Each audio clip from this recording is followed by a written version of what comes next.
Okay, so up till now, what we have done is try to understand what is this organization and how does it work, and what are the functions behind it, and किस तरीके से ये evolve हुई है।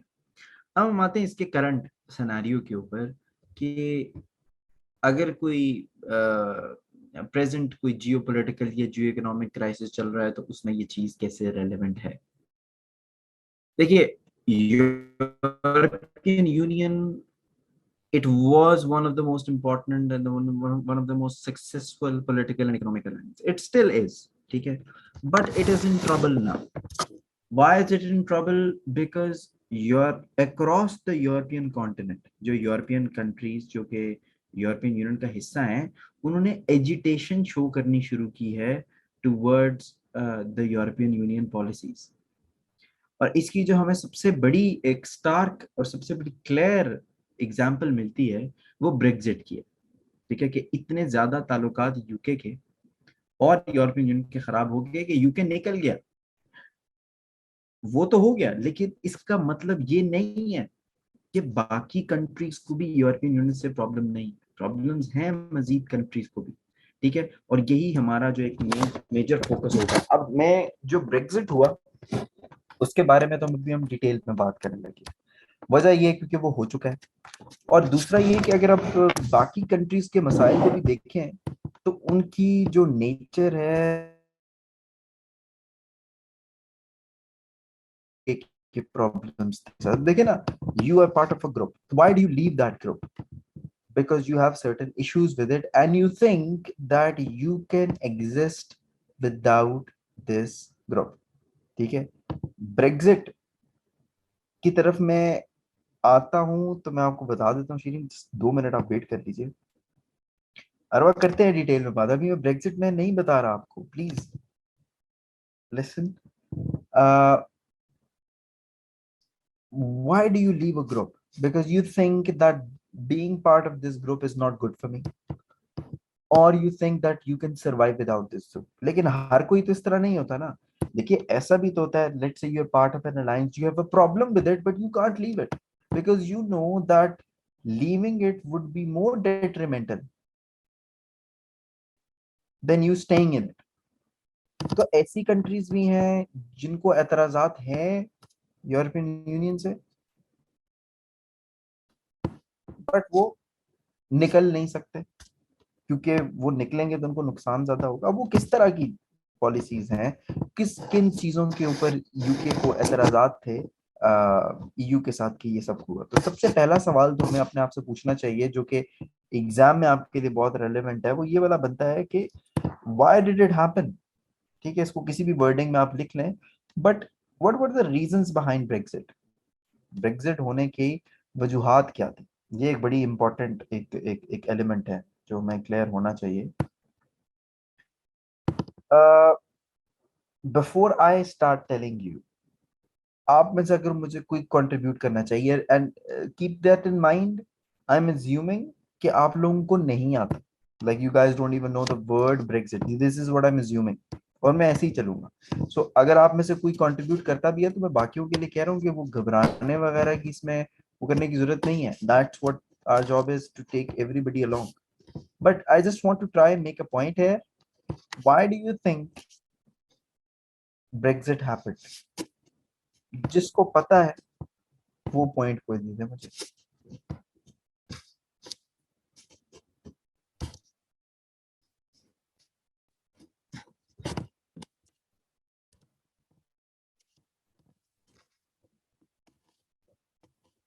I think nobody knows। All right, देखिए, तो Brexit first of all, ये जो टर्म ब्रेक्सिट है,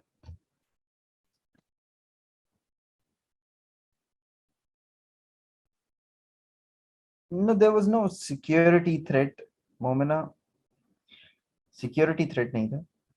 loss of sharing and nationalism, yes, ठीक है, you're right, you're very close kind of, सही कह रहे हैं आप। Immigration was a huge issue, yes. और इसके अलावा पॉपुलिज्म ग्रोथ, चलें इसके ऊपर भी हम बात करते हैं कि ये पॉपुलिज्म क्या होता है। और कोई? Job share was going to other state, ठीक है, आप सब लोग ठीक कह रहे हैं, एंड इसका मतलब है कि यू हैव एन आइडिया, ठीक है। What civil war? There was no civil war. You mean civil war in UK? Which one was it? Anyways, let's come towards this term Brexit. First of all, ये term कोई अंग्रेजी का word नहीं है। Brexit ये दो अल्फाज को जोड़ के बनाया गया है। ब्रिटेन एग्जिट को जोड़ के ब्रेग्जिट बनाया गया। ब्रेग्जिट क्यों कहते हैं इसको? क्योंकि यूके ने 2016 के अंदर, जून 2016 के अंदर यूके में एक रेफरेंडम हुआ, यानी कि एक सॉर्ट ऑफ इलेक्शन हुआ। यूके की आवाम से एक सिंपल सा सवाल पूछा गया कि क्या आप ईयू में रहना चाहते हैं या नहीं रहना चाहते। तो मैक्सिमम लोगों ने जवाब दिया कि नहीं रहना चाहते। तो इसका क्या मतलब हुआ फिर कि फिर यूके ने 2016 जून में ये फैसला कर लिया कि वो ईयू को छोड़ देगा। लेकिन उस फैसले की इम्प्लीमेंटेशन में 4.5 साल लगे।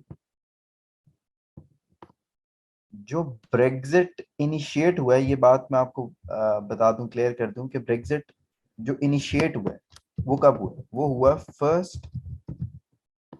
जनवरी 2021, यानी कि ऑफिशियली जो यूके निकला है ईयू से वो इस डेट को निकला। बट हमने जो सबसे पहले बात करनी है बिफोर एनीथिंग इट इज कि ये क्यों हुआ, like why did it happen. अब आप लोगों से मैंने पूछा इसलिए because I wanted to think कि इतने बड़े फिनोमेना को होने में एक तरह का इशू इन्वॉल्व नहीं हो सकता। You gave me different reasons. आप में से किसी ने मुझे पॉलिटिकल रीजन दिया है, किसी ने मुझे सोशल रीजन दिया है, किसी ने मुझे इकोनॉमिक रीजन दिया है, और एग्जाम में इसी तरह के ही सवाल आते हैं। एग्जाम में हमेशा आपको ऐसा नजर आएगा कि मोस्टली द क्वेश्चन है they are multi dimensional in nature. और मैं सिर्फ ऑर्गेनाइजेशन के सवालात की बात नहीं कर रहा, मैं ओवरऑल बात कर रहा हूँ कि सवाल हमेशा मल्टी डायमेंशनल ही होते हैं। तो मल्टी डायमेंशनल सवालात के जवाबात को टैकल करने के लिए आपको क्या लगता है क्या करना चाहिए हमें? Think about it and tell me, ताकि हम एग्जाम के पॉइंट ऑफ व्यू से भी हम बात कर सकें। What do you think, how should we approach such question जिसके एक से ज्यादा एस्पेक्ट्स हैं?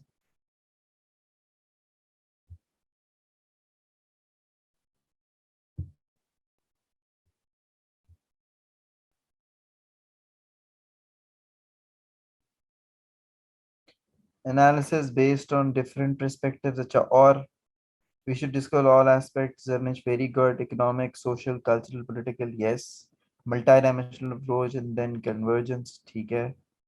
और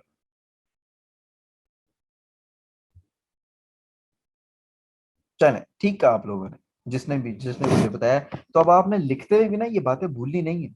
हमेशा अपना पेन चलाने से पहले अपना दिमाग चलाना है, पहले प्लान करना है अपने जवाब को। ये मैं आपको हमेशा जिंदगी के लिए बता रहा हूँ, आगे एग्जाम्स आपने देने हैं अगले साल। Please plan your question first. First of all, just decide कि what is it that you're going to write, what aspect you're going to address. उसके बाद आप लिखना शुरू करें। तो have you guys heard of a technique with the name of pestle?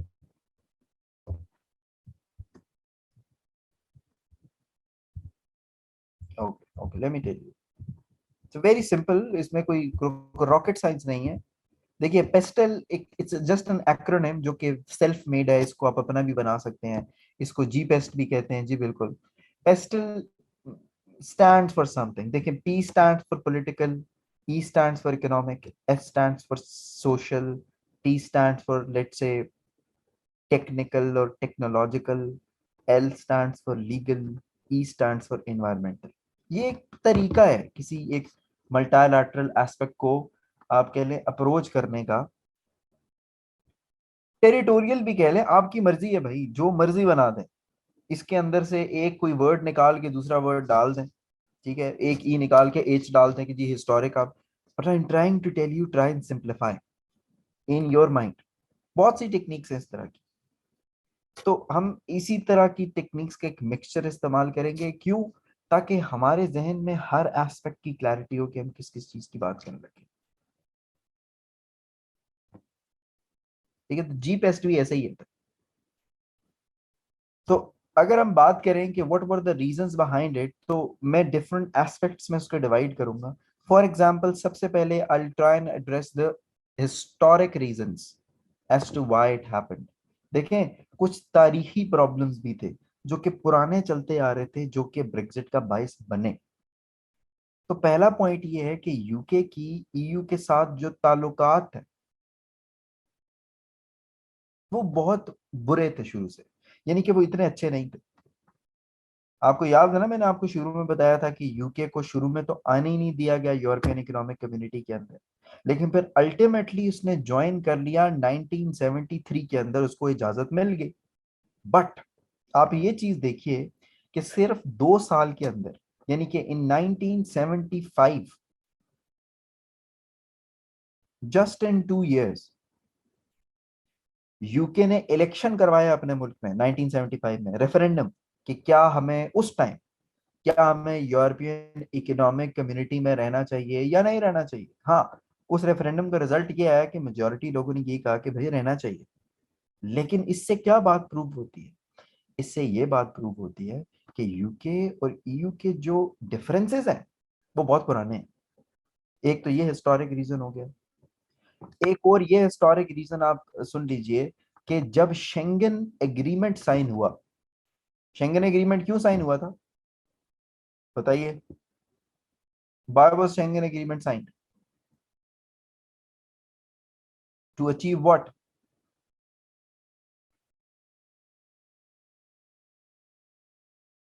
To achieve the integration of people aspect of the single market. उसका complete हिस्सा नहीं बना। ठीक है, UK did not become the full part of it, another historical divergence. Similarly, जब eurozone बना, eurozone क्यों बना था? To establish a common currency. UK उसका पार्ट भी नहीं बना। तो भाई, आप इतने बड़े बड़े इश्यूज के ऊपर अगर एक दूसरे के साथ कोऑपरेट नहीं कर रहे हो, तो it can't work like this for a while, for a very long time. ठीक है, so with the passage of time उनकी जो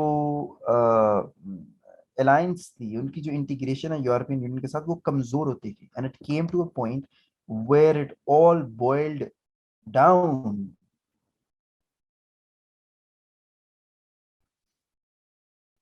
देखिए, अच्छा, why not, why 2016, why early, ठीक है, ये सवाल भी पूछा जाता है। It's a basic common sense कि as long as it was beneficial, they were there.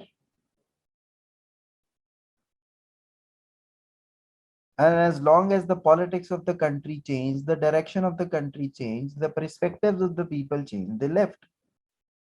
देखें, why did not UK agree to these things? Because UK thinks that they are better than everybody. Because they think that they, if they get integrated, उनका जो British exceptionalism, British individuality है, वो reduce हो जाएगी। और कौम के अंदर ये भी, कुछ कौमों के अंदर ये चीज होती है ना। So this was a very big reason. तो हिस्टोरिक रीजंस क्लियर हुए, मैंने आपको 3 मिसालें भी दे दी। सिमिलरली, अगर मैं बात करूं कि पॉलिटिकल रीजंस क्या थे, हमेशा याद रखिएगा, जब पॉलिटिकल इंटीग्रेशन होती है तो इकोनॉमिक और सोशल जरूरी है, लेकिन जब अनरावलिंग शुरू होती है तो वो भी तीनों की इकट्ठी होती है। अनरावलिंग का मतलब ये रिवर्सल, कि जब पॉलिटिकल इंटीग्रेशन होगी तो साथ सोशल इकोनॉमिक आपको नजर आएगी और वही कामयाब होगी। लेकिन अगर पॉलिटिकली हालात खराब हो रहे हैं तो इसका इम्पैक्ट सोसाइटी और इकोनॉमी को जाता है या नहीं जाता? The example of your own country is right in front of you. The political instability in the country, has it not impacted the economy and the society of the country? समझिए ये concept, यही आपने आगे लेकर चलने हैं।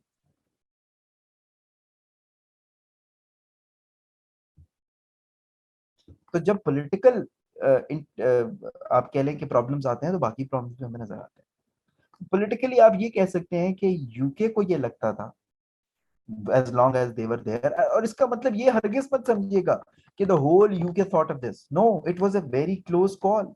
In fact, half of the country thinks कि we should stay in EU. Half से थोड़ी सी कम और हाफ से थोड़ी सी ज्यादा ने कहा कि नहीं, वी शुड नॉट।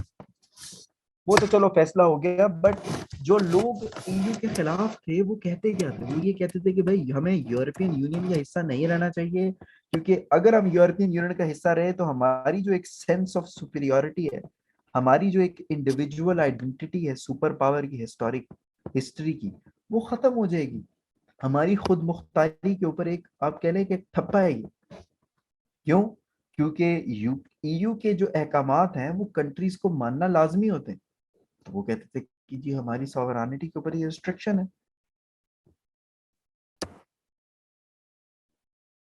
और अगेन ये बात भी मैं आपको क्लियर कर दूं, क्योंकि फिर आपके जहन में ये सवालात आते हैं कि अच्छा तो क्या ऐसे लोग 2016 में ही पैदा हुए, पहले नहीं थे? भाई शुरू से थे।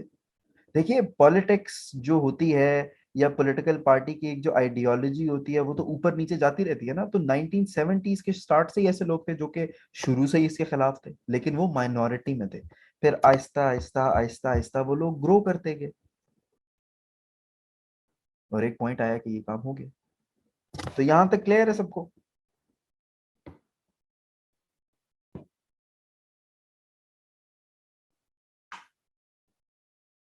Okay, then some of the economic reasons. अच्छा, कुछ इकोनॉमिक रीजंस का जिक्र मैंने हिस्टोरिक रीजंस में भी किया है, जैसे कि आई टोल्ड यू के जो यूरोजोन बनाया गया उसका हिस्सा नहीं बना, ये भी इकोनॉमिक रीजन भी है। इसके अलावा इसके अलावा ये इकोनॉमिक रीजन हो सकता है कि इनके ऊपर प्रेशर था एक यूरो को एक्सेप्ट करने का। They were being pressure to accept euro, और वो उनको ये लगता था कि इससे बेहतर ये है कि हम निकल ही जाए यहाँ से। ये एक इकोनॉमिक रीजन है नंबर वन। सारे रीजन यहाँ पे नहीं लिखे हुए। I try and keep my slide as simple as possible, ताकि आपका फोकस लेक्चर सुनने में ज्यादा हो। दूसरा इकोनॉमिक रीजन ये है कि यूके के वो लोग, वो पॉलिटिशियंस, वो लीडर्स जो कि ईयू के खिलाफ थे, वो ये कहते थे कि व्हाई शुड वी पे so much of money to European Union? अब यूरोपियन यूनियन कैसे चलता है भला? How does European Union work? By the contribution of the member countries. And UK, one of the biggest countries in the world, उनका share भी ज्यादा बनता है टुवर्ड्स ईयू। तो यूके की वो अवाम या वो लीडर्स जो कि ईयू के खिलाफ थे, वो कहते थे हम उनको क्यों पैसे देते हैं, बिकॉज वो पैसे तो फिर डेवलपमेंट में और इन्वेस्टमेंट में लग जाते हैं। तो यूके के वो लोग कहते थे कि ये पैसे क्यों ना हमारे ऊपर लगे। तो ये भी एक एतराज था। अब सुनने में तो आपको लग रहा होगा कि जी बिल्कुल ठीक कह रहे हैं, लेकिन ऐसा नहीं है भाई। वो पैसे देते थे, वो फी अदा करते थे, वो बाकी कंट्रीज में इन्वेस्टमेंट करते थे, जिसके बदले उनको सिंगल मार्केट की एक्सेस भी तो मिलती थी ना, which offers integration of goods and services and people and money, which opens borders for them, which lowers tariffs for them, which creates new markets for them, which brings investments in their own country, which brings more people in their own country, more jobs, more technology. How can you discount all of it just because you think you pay so much of money towards the European Union? तो ये भी एक बहुत बड़ा reason बना कि जी हम पैसे नहीं देते, क्यों ना वो पैसे हम अपने मुल्क में चला लें। It doesn't work like that.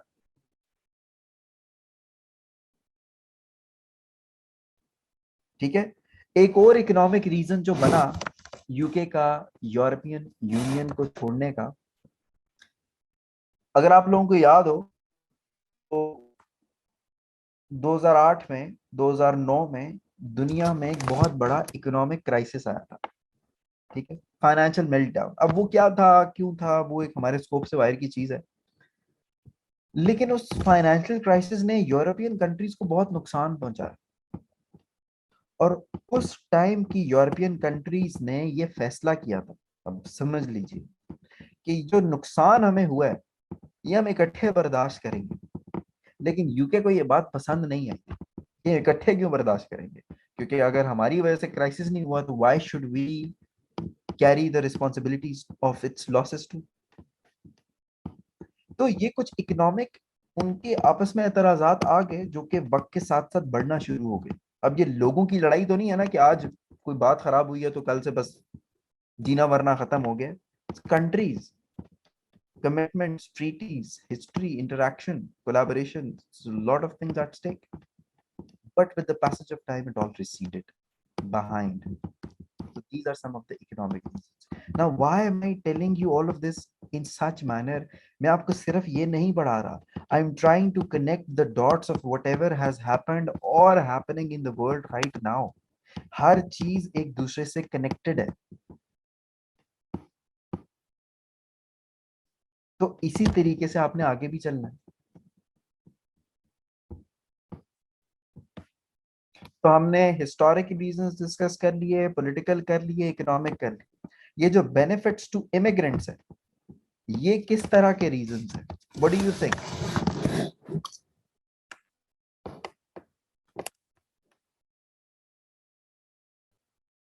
There's some social reasons, yes. अब एज अ सोसाइटी अगर मैं आपसे पूछूं, UK is a very rich country. They were a very rich country, they still are a very rich country. So what happens to a rich country? Influx of people looking for jobs, looking to start their business, looking to get their immigration, looking to study there, looking to get themselves medically, checked there. ऐसे ही होता है ना develop countries के लिए. तो ये तो शुरू से फिनोमेना, कोई इंग्लैंड निराला तो नहीं है. फ्रांस में भी होता है ये, जर्मनी में भी होता है ये, यूएस में भी होता है ये. तो शुरू से ही यूके की जो सोसाइटी है ना, UK society is not that welcoming.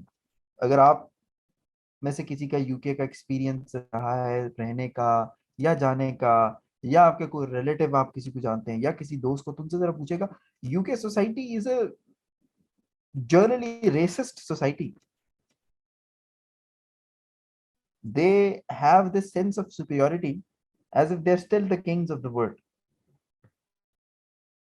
तो उनको शुरू से एतराज था कि ईस्टर्न यूरोपियन कंट्रीज जो है ना, जो नई नई शामिल हुई थी यूएसएसआर के टूटने के बाद से, गरीब कंट्रीज, गरीब लोग थे, वो यूके आते थे, फ्रांस आते थे, जर्मनी आते थे. यूके कहते थे कि ये क्यों आते हैं हमारे मुल्क में, हमारा तनख्वाहें लेके चले जाते हैं. लेकिन ये जो एतराज जिसकी मैं बात कर रहा हूँ, ये इंटेंसिफाई हुआ बहुत ज्यादा. कब इंटेंसिफाई हुआ ये? What was that event which actually created a spark in the immigration crisis?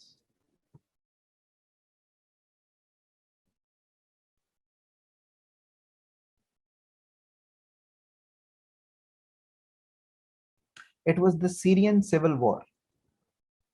No, it was back in 2013. Syria में, शाम में एक सिविल वॉर हुई. अब वो सिविल वॉर क्या थी, क्यों थी, कैसे थी, अगेन अब देखिए, अब जो जो चीज मैं आपको बता रहा हूँ, your job should be to note down at least the name of it, ताकि वो बाद में आप पढ़ सके. Connect the dots. आप लोग अभी सारे नए हैं, अभी आपको फोकस होना चाहिए कि एक्सटेंसिवली अपनी चीजों को लिंक करना, कोऑर्डिनेट करना सीखें. शाम के अंदर होने वाली सिविल वॉर की वजह से बहुत से शाम के citizens they couldn't live there. War torn country थी, घर गया, जॉब्स गई, सब कुछ गया, पैसा गया, तो उन्होंने इमिग्रेट किया. वो वहां से भागते भागते टर्की आ गए, टर्की से भागते भागते यूरोपियन यूनियन की कंट्रीज में आ गए. तो यूरोपियन यूनियन ने उन लोगों को एक्सेप्ट किया. Now credit should be given where it is due. बहुत लोगों को सेटल किया. टर्की ने बहुत लोगों को किया, जर्मनी ने बहुत लोगों को किया. यूरोपियन कंट्रीज में सबसे ज्यादा जर्मनी ने किया था. लेकिन ईयू ने ये जिम्मेदारी, जाहिर बात है, सबसे ज्यादा किसको देनी थी? जो बड़ी कंट्रीज हैं, जर्मनी है, फ्रांस है, यूके है. यूके के लोगों को यह एतराज भी था कि नहीं. अब आप खुद सोचिए ना कि एक टाइम पे उनकी इकोनॉमी नीचे जा रही है, दूसरी तरफ से इमिग्रेशन का जब क्राइसिस चढ़ेगा तो इकोनॉमिक बर्डन मजीद बड़ा होगा, मजीद बढ़ेगा.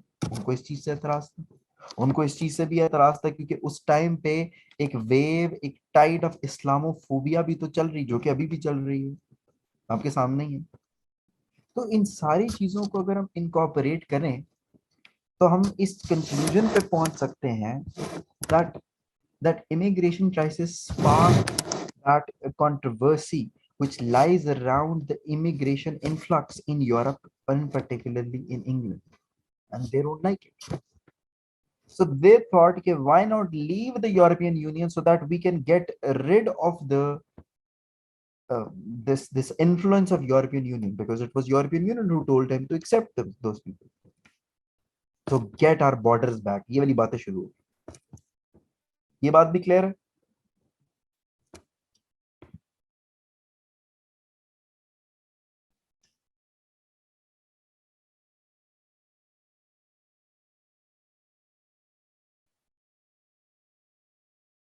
Okay.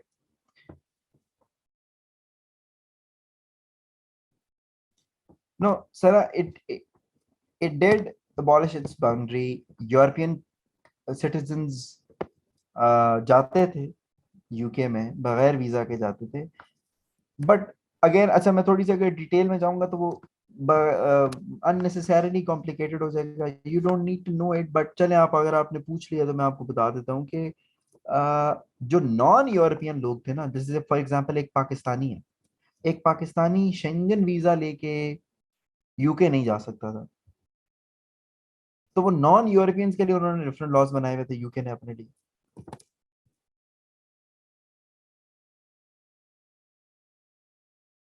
अच्छा इसी तरह कुछ लीगल रीजंस भी, ठीक है। अब लीगली स्पीकिंग उनको क्या एतराज था कि भाई जहाँ पॉलिटिकल रीजन है, इकोनॉमिक है, सोशल है, पॉलिटिकल है, हिस्टोरिक है, तो वहां लीगल भी सही। लीगल रीजन ये था कि उनको इस बात से एतराज था कि भाई क्यों, why do the European courts have more jurisdictions than the British courts? यहाँ पे मैं आपको एक बात क्लियर कर, इस बात का मतलब ये मत लीजिएगा कि European Union interferes in the internal matters of UK. No, European Union के कवानीन लॉ सुपीरियर हैं ब्रिटेन से, लेकिन सिर्फ किन सब्जेक्ट्स में बताइए, किन एरियाज में ईयू के laws are superior than British laws? No, they're related to single market. Single market उसका काम है, तो वो उसके इम्प्लीमेंट करवाएगा। तो जब आपकी सोसाइटी में इतना ज्यादा आप कह लें डिफरेंस आ जाता है, तो आपकी सोसाइटी में क्या बन जाते हैं? पोल्स बन जाते हैं। पोल्स का मतलब ये है कि ग्रुप्स बन जाते हैं, टूट जाती है सोसाइटी, सोसाइटी में डिफरेंसेस आ जाते हैं। So there was a huge polarity in the society. कुछ लोग कुछ मानते थे, कुछ लोग कुछ मानते थे। आधा यूके चाहता था ईयू में रहना, आधा यूके नहीं चाहता था। तो एक टसल थी, पॉलिटिकल टसल थी, इकोनॉमिक टसल थी, हिस्टोरिक टसल थी, सोशल टसल थी। जब इतना ज्यादा एंटागनाइज हो जाए ये माहौल, तो do you think it was possible कि ईयू के अंदर यूके रह सकता था? नहीं रह सकता था। दैट्स व्हाई था। क्लियर हो गया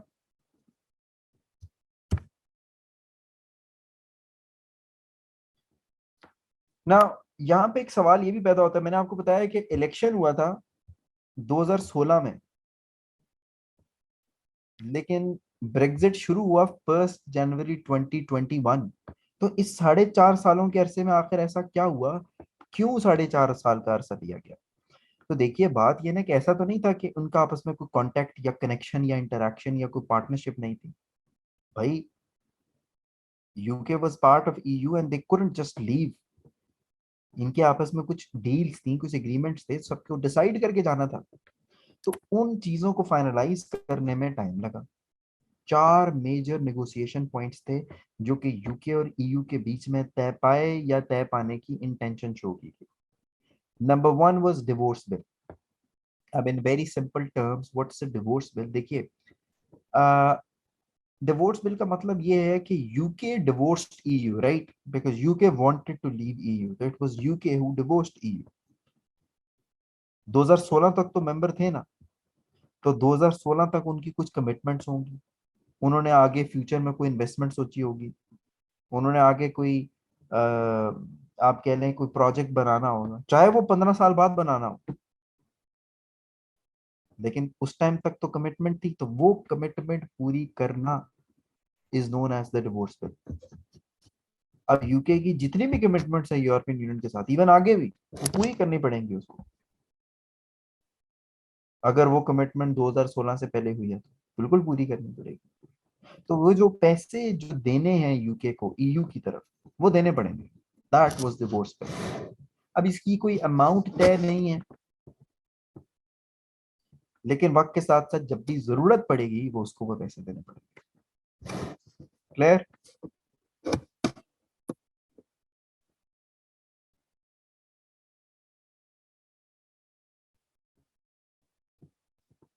Everybody clear on what divorce bill is?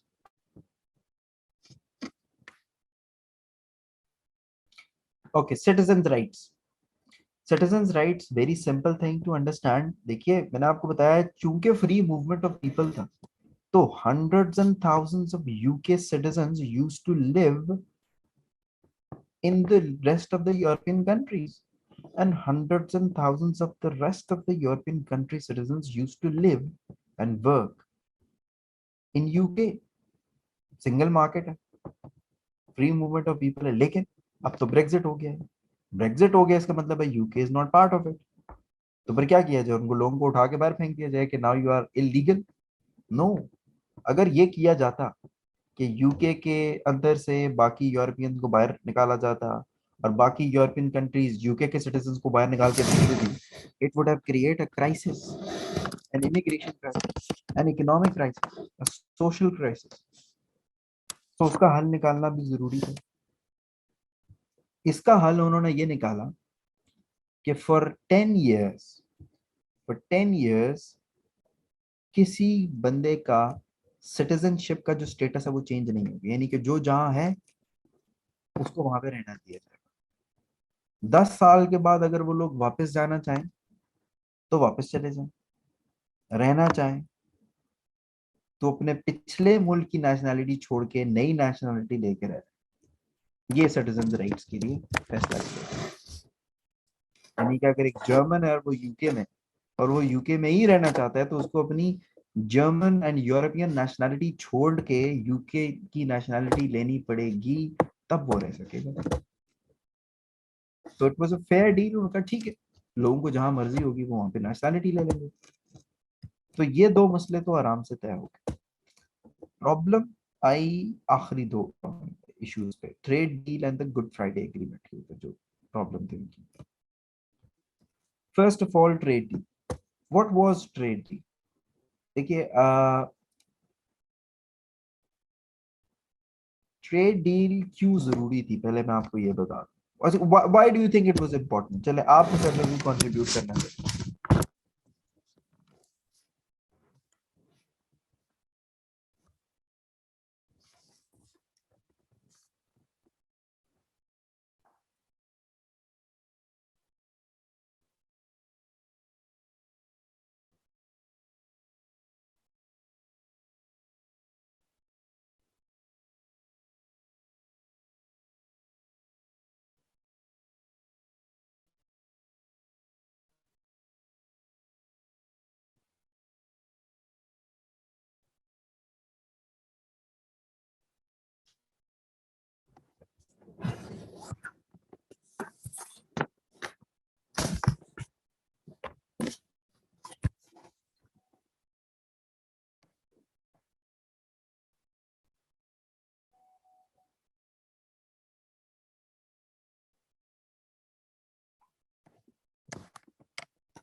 Okay देखिए जरूरी इसलिए था, yes you guys are right. देखिए they can't just stop doing trade with each other. भाई दोनों एक दूसरे की मार्केट्स हैं, ऐसा तो नहीं है ना कि अच्छा आप बस अब आइंदा के बाद आप यूनियन में नहीं है तो आइंदा के बाद हम ट्रेड भी नहीं करेंगे। वो अफोर्ड ही नहीं कर सकते थे, they couldn't afford, so they had to forge a new deal. पहले तो सिंगल मार्केट के थ्रू कर लेते थे, अब तो वो नहीं है। तो उस ट्रेड डील को फॉर्मुलेट करने में बहुत अरसा लगा. That was one of the reasons. It was one very contentious thing. Again, I'm not going into the detail. I can't. It's not possible. But I'm giving you the direction of where to study, like what to study. The fourth one. ये 3 issues तो हो गए resolve. Then comes the Good Friday Agreement. A very important issue जो कि अभी तक resolve नहीं हुआ. Now, before I tell you guys कि ये क्या है Good Friday Agreement, ठीक है? I want you guys to look at a very small video. ठीक है, ये वीडियो मैं आपको इसलिए दिखा रहा हूँ, इसकी 2 वजूहत हैं. एक तो आपको समझ बहुत अच्छा आएगा, और दूसरा मैंने लेक्चर के एंड में बात भी करनी है कि आप लोग जो सारे नए स्टूडेंट्स होते हैं मुझसे ये सवाल करते हैं कि भाई कहाँ से पढ़ा जाए, कैसे पढ़ा जाए, स्टार्ट कहाँ से किया जाए. तो वो बात मैं लेक्चर के एंड में करूंगा. फिलहाल just look at this video and try and understand what is this Good Friday Agreement. And trust me, visual aids are much better than somebody telling you something or you reading something from somewhere. Okay, I'm sending you the link. It's in the chat. Please open it right now and start watching.